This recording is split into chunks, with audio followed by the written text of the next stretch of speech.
This is day 175. You don't have to be perfect to be all in. I feel like I should spend more time on this topic. Like I should really spend time writing this up because this is one of the most difficult and soul revealing concepts that I've had to struggle through in my adult life. For a long time, I believed that in order to commit to something, I had to be perfect or at least complete in my commitment before I would dive in.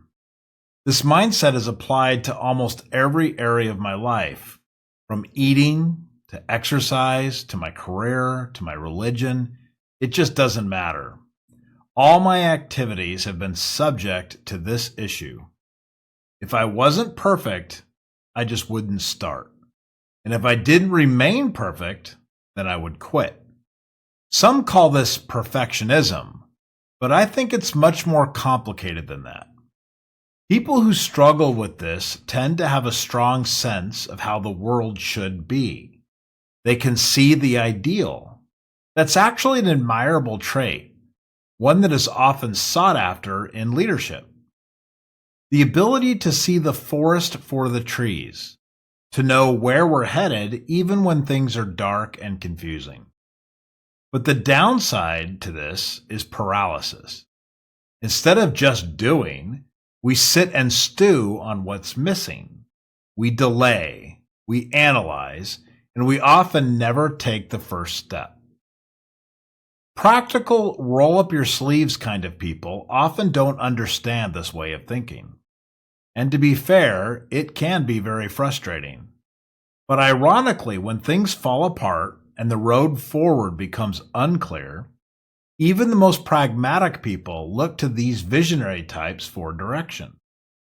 This is the paradox. The ones who can't seem to get moving in normal times are often the first to act in a crisis, and they usually come up with the most effective plans when under pressure. Why? Because they've already considered all the possibilities. They've been overthinking everything in their life all the time. So when something hits, they're just acting on instinct. Instinct that was sharpened by endless and endless hours of analysis. They can make intuitive leaps that others cannot because they've already mentally lived through 100 different scenarios and variations. So in a strange way, you don't really want these perfectionists around when speed and execution are all that matter, but you do want them around in a crisis, because that's when they ultimately shine. The problem, of course, is that we're not always in a crisis. And so most of the time, this tendency to overthink and overperfect becomes a liability, not just to others, but to ourselves. I know this very well. I am one of these people. It's taken me a long time to break free of the belief that everything has to be perfect before I will even begin.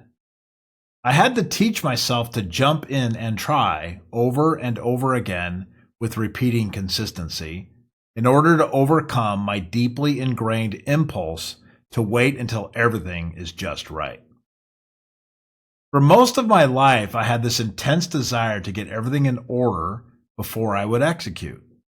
I became an expert at developing complex systems I would use once or twice before getting discouraged and moving on to the next idea. I have a graveyard of meticulously designed plans that could have changed the world, but they were never executed on.